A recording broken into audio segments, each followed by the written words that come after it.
नमस्कार दोस्तों। अब यहाँ आपके मन में सवाल उठ रहा होगा कि आखिर इन पहलवानों ने इतना बड़ा फैसला क्यों और कैसे लिया। इस सवाल का जवाब तलाशने के लिए आप इन दो तस्वीरों पर गौर फरमाइए। इतिहास के काले पन्नों पर पहले से दर्ज है कि जब रोम जल रहा था तब वहां का क्रूर शासक नीरो बांसुरी बजा रहा था। अब उन्हीं पन्नों पर दर्ज होगा कि जब सड़क पर सितारे हिंद घसीटे जा रहे थे तब एक बौना दुर्योधन नारी की अस्मत पर हाथ डालने वाला दुशासन के साथ मुस्कुरा रहा था। इतिहास के उसी कलंकित अध्याय में यह भी लिखा जाएगा कि श्री मोदी और श्री शाह की सह पर काम करने वाले बीजेपी की आईटी सेल ने किस तरह से पीड़ित पहलवानों की छवि को धूमिल किया। पुलिस बस में पीड़ित पहलवान उदास चेहरों के साथ अत्याचारी सत्ता का सितम सह रहे थे, लेकिन बीजेपी की ट्रोल आर्मी ने उनको हंसते हुए दिखाया, इस संदेश के साथ कि पहलवान पुलिस हिरासत को एंजॉय कर रहे हैं। सत्ता और सिस्टम की इसी साजिश ने पहलवानों को अपने मान सम्मान के प्रतीक मेडल के साथ मां गंगा की शरण में जाने के लिए मजबूर कर दिया। 28 मई को जो हुआ वह सब आपने देखा। पुलिस ने हम लोगों के साथ क्या व्यवहार किया, हमें कितनी बर्बरता से गिरफ्तार किया।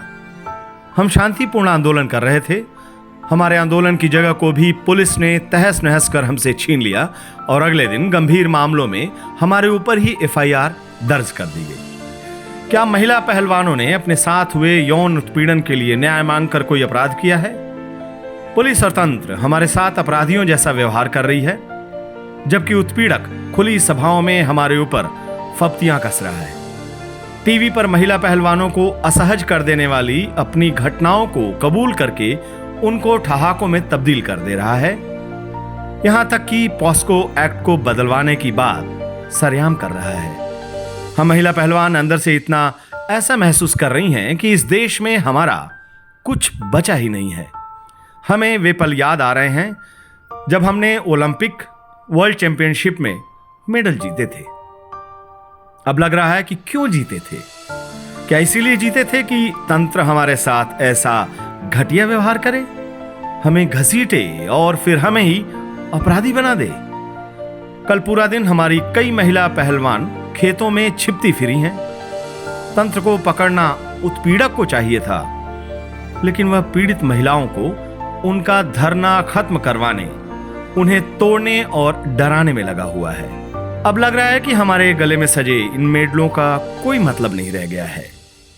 इनको लौटाने की सोचने भर से हमें मौत लग रही थी, लेकिन अपने आत्मसम्मान के साथ समझौता करके भी क्या जीना।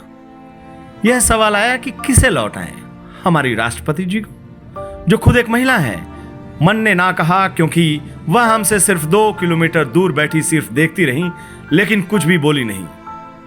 हमारे प्रधानमंत्री को, जो हमें अपने घर की बेटियां बताते थे, मन नहीं माना, क्योंकि उन्होंने एक बार भी अपने घर की बेटियों की सुध बुध नहीं ली, बल्कि नई संसद के उद्घाटन में हमारे उत्पीड़क को बुलाया। वह तेज सफेदी वाली चमकदार कपड़ों में फोटो खिंचवा रहा था। उसकी सफेदी हमें चुभ रही थी, मानो कह रही हो कि मैं ही तंत्र हूं। इस चमकदार तंत्र में हमारी जगह कहां है? भारत के बेटियों की जगह कहां है? क्या हम सिर्फ नारे बनकर या सत्ता में आने भर का एजेंडा बनकर रह गई हैं?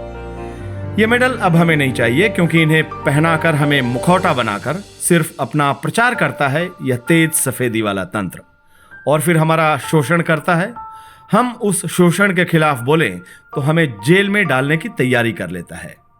इन मेडलों को हम गंगा में बहाने जा रहे हैं, क्योंकि वह गंगा मां है। जितना पवित्र हम गंगा को मानते हैं, उतनी ही पवित्रता से हमने मेहनत कर इन मेडलों को हासिल किया था। ये मेडल सारे देश के लिए ही पवित्र है, और पवित्र मेडल को रखने की सही जगह पवित्र मां गंगा ही हो सकती है, न कि हमें मुखौटा बना फायदा लेने के बाद हमारे उत्पीड़क के साथ खड़ा हो जाने वाला हमारा अपवित्र तंत्र। मेडल हमारी जान है, हमारी आत्मा है।